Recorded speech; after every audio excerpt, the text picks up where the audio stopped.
Hey everybody, this is your Digital Super Saiyan 3 back here with another video, and welcome to the month of October. And we finally get into my October pay-per-view review. We are going to do WWE's Hell in a Cell 2010 from the American Airlines Center in Dallas, Texas on October 3rd, 2010. On commentary, you got Michael Cole, Matt Striker, and Jerry the King Lawler. Opening contest is for the WWE United States Champion. As the champion, Daniel Bryan defeats John Morrison and the man he took it from at Night of Champions, The Miz, in a triple threat Falls Count Anywhere match to start the show off. This was a treat of a match. This was a great opener. This was so good. This was such a great opener. This was easily a match of the night. Falls Count Anywhere, no disqualification, no countouts. The only way to win is submissions count anywhere.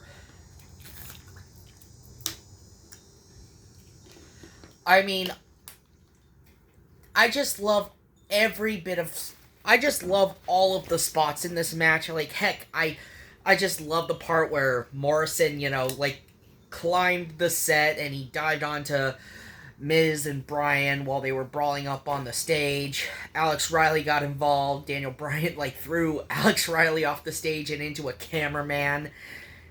And he puts The Miz in the label lock on the stage to get the victory. A great way to begin this show. Now we go to a backstage interview with the contestants of NXT Season 2, the divas of NXT Season 2, AJ Lee, Caitlyn, Oksana,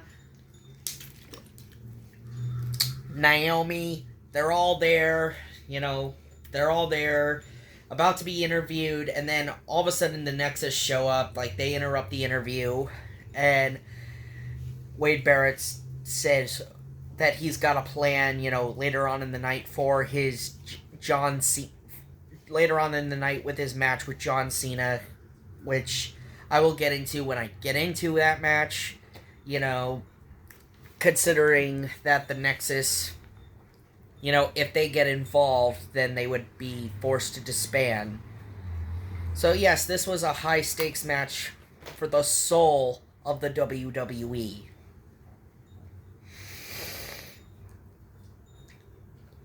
And Wade Barrett is just telling his guys, trust me, I know what I'm doing. Now we get into our next match, and it is for the WWE Championship. And it is the second of our 4 title matches on the show. It is inside Hell in a Cell as Randy Orton defends against Sheamus. Randy Orton had won the WWE Championship from Sheamus in the middle of the 6-pack challenge at Night of Champions. Randy Orton and Sheamus for weeks had been at each other's throats, showing each of them how dominant the other is. Heck, Chris Jericho was even taken out on Raw with a punt kick from the head, from a punt kick by Randy Orton, when Randy Orton would punt kick Chris Jericho in the skull. So now we get into it. It's Hell in a Cell. Randy Orton taking on Sheamus. And this was a really solid Hell in a Cell match. It was a really good match. It was not bad, actually. It was a really good cell match. Randy Orton got the victory, because of course he would. They did use the steel steps a lot in this matchup.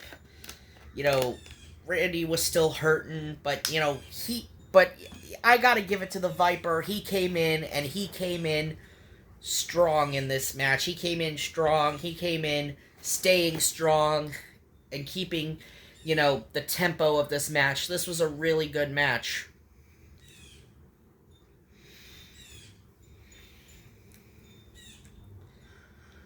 Now that the cell is... And, of course, it ends with Randy Orton RKOing Sheamus on the steel steps. Then Randy Orton, using what little energy he has left, to climb to the top of the cell with the WWE Championship around his waist, and then celebrate on top of the cell.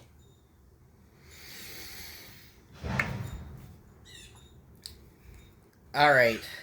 Next we get a commercial talking about do not try this at home, with the various injuries that many WWE superstars have taken with the risk.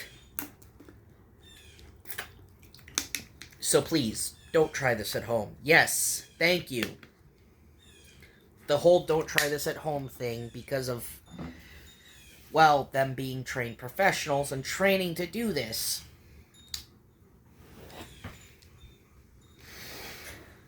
Now our next match is, well, technically, we get into our next segment on this show, where Alberto Del Rio and Ricardo Rodriguez come out, and Alberto is talking about how he's taken out Rey Mysterio, how he's taken out Christian, how he's purged the WWE of Rey Mysterio and Christian. Then, out comes Edge, who calls Alberto Del Rio out for his stupidity. And Edge is like, you basically came out with a dog dressed up in a Rey Mysterio mask. Because it is the stupidest thing I've ever seen. And then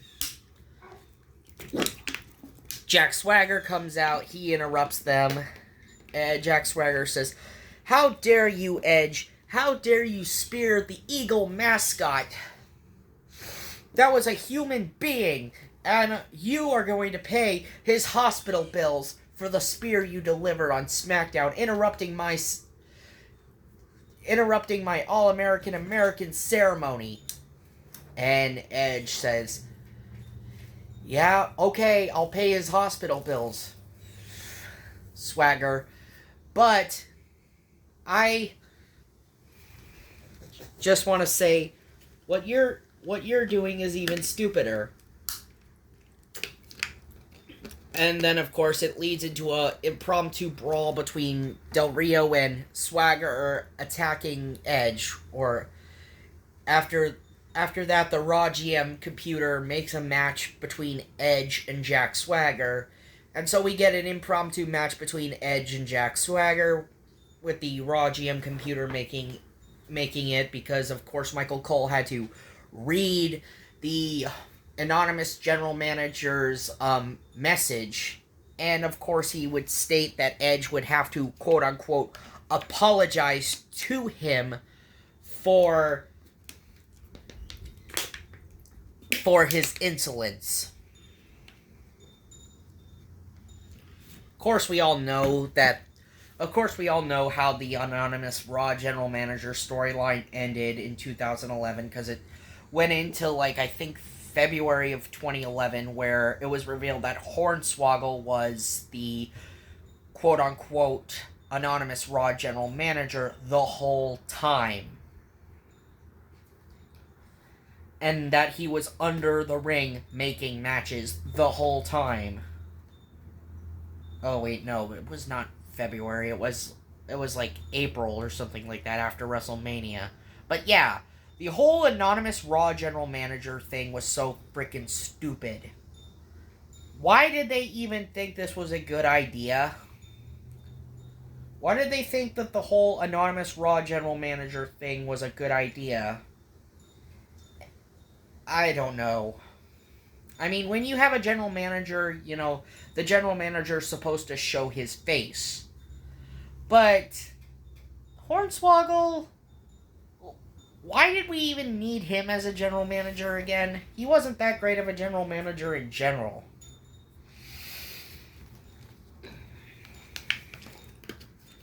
Now we're going to get into our next match. It is Wade Barrett taking on John Cena. And if Barrett wins, then John Cena would have to join the Nexus. But if Cena wins, the Nexus disbands. They're done. They're gone. Finito. Finish. Cancelled. Over. Sayonara. But, the remaining members of the Nexus, they're all talking backstage. David Otunga is like saying, "Don't worry about this, guys. I got an idea, I know Wade says he's got this, but we have to have a backup plan." And so it is. The match between Wade Barrett and John Cena. And the match itself isn't too bad, actually. It's a really solid match. The Nexus do come out to ringside, even though they were told if they touch John Cena in any way, then they would have to disband if Wade Barrett gets disqualified. If Wade Barrett got disqualified, then the Nexus disbands. So many close calls in this match. Like, you see the entirety of the WWE locker room, all Raw and SmackDown superstars, giving a beatdown to the other members of the Nexus. You see the beatdown on the Nexus members as the Nexus is being beaten down after Darren Young was excommunicated from the group. Darren Young got kicked out of the Nexus in the lead up to Hell in a Cell. And yeah, you see superstars like Goldust, you see the Hart Dynasty, the Big Show, Kofi Kingston there, Evan Bourne, they're all there giving a massive beatdown to the members of the Nexus. Thus leaving it back to one-on-one between John Cena and Wade Barrett. But right as Cena has Barrett in the STF, right as he's going to try to make Barrett tap out, an anonymous fan would get himself involved where the referee, would just be distracted. And then Cena, who let go of the STF, would get blasted with the steel pipe by another individual. And this time it's a fan in a red shirt. Thus, Wade Barrett goes for the cover. 1, 2, 3. And John Cena is now forced to join the Nexus. And, of course, we know how pointless this was because of the fact that Cena would eventually get his freedom from the Nexus when he would be fired. He would be fired from the Nexus and, of course, fired from WWE, but was reinstated eventually. So, yeah, what was the whole point of Cena's firing exactly if they were going to bring him back on television regardless? Because Cena was still on television. Of course, he wasn't technically fired from WWE. He was kayfabe fired. But, yeah, it was still pointless because the members of the Nexus were still being roughed up by Cena, all leading to a big blow-off at TLC 2010 to the whole Cena and Nexus feud.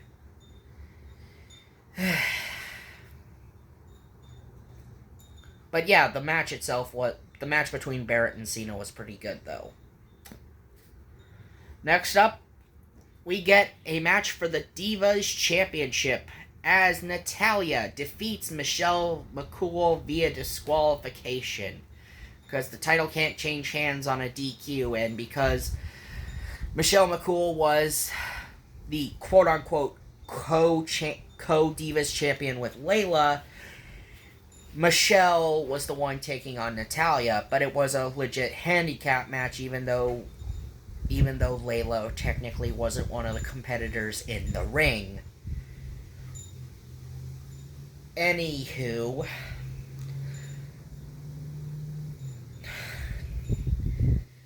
Layla would get Michelle disqualified, leading to them keeping their championships. But of course, they would run off with Layla's Divas title belt, but Natalya would hold up Michelle's Divas title belt in the middle of the ring. But yeah, the title did not change hands on a disqualification, because that's the genuine championship rules. Okay.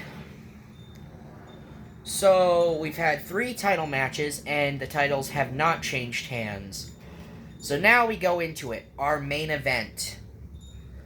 It is brother versus brother inside Hell in a Cell. In the weeks leading up to Hell in a Cell, Paul Bearer made his triumphant return to the WWE. We had not seen Paul Bearer since the Great American Bash in 2004 in the Concrete Crypt. So, why now? Why now of all times for Paul Bearer to finally return to the WWE? And Bearer, being asked this by Josh Matthews in the interview leading up to the match, said, "Kane isn't the only one with a master plan. He may be the devil's favorite demon, but he's the father of destruction's least favorite son."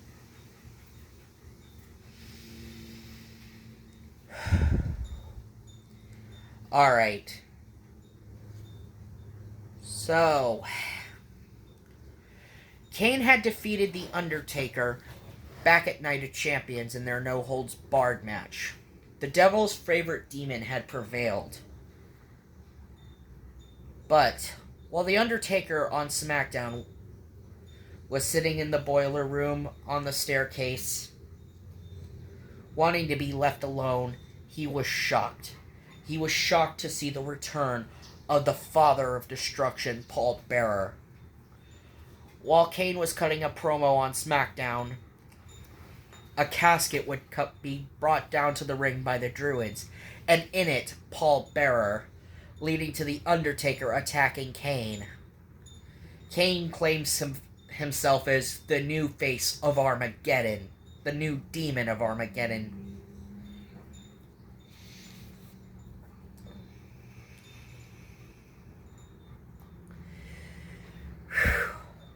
So now we come into it. It's Hell in a Cell. It's the battle between the Brothers of Destruction. As Kane entered the arena first as the champion. Then The Undertaker came out with Paul Bearer. As The Undertaker takes his jacket off, he's telling Paul Bearer to go outside the cell. He's trying to keep Paul Bearer outside the cell. And Paul Bearer says, "You need me in there." And The Undertaker's telling him to go outside the cell, and we get a brawl before the match even starts, as the brothers begin brawling around the ringside, around the cell. And then, of course, the cell gets locked, and the match is on.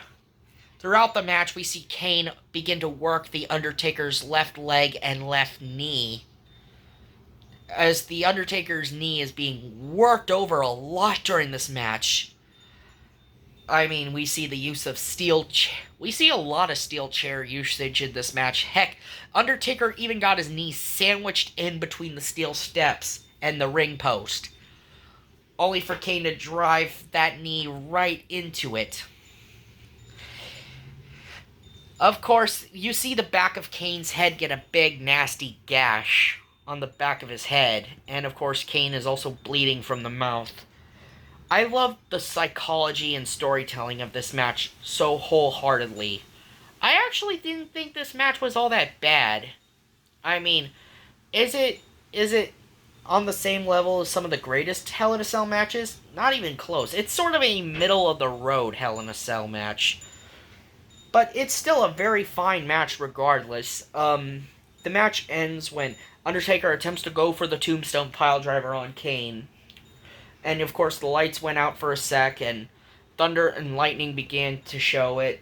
Undertaker's going to try to put Kane away with the Tombstone Piledriver. Then right as he has Kane in position, Paul Bearer blinds The Undertaker with the light from the urn. Kane gets free, and then, of course, he hits The Undertaker with the urn, and finishing The Undertaker off once and for all, Kane would retain the World Heavyweight Championship and walk out of Hell in a Cell still the World Heavyweight Champion. And of course, Kane would be champion going into the next pay-per-view on October 27th, 7th with WWE's Bragging Rights. And no, I'm not going to review Bragging Rights 2010 since I'm already reviewing this show. But, yeah, so that was Hell in a Cell 2010. Final thoughts, it wasn't actually that bad of a show. Yeah, it did have a couple of lackluster it did have 2 lackluster matches. But it was still a solid show regardless. I wouldn't say it was the greatest pay-per-view ever, but it was just solid. It was just the solid pay-per-view. So, yeah. Anyway, this has been your Digital Super Saiyan 3, and I'll see you later. But before then, I want to tell you, don't forget, keep an eye open for my Batman Mask of the Phantasm review that I plan to do during this month, as well as my November pay-per-view review with WWE Survivor Series 1995. See ya!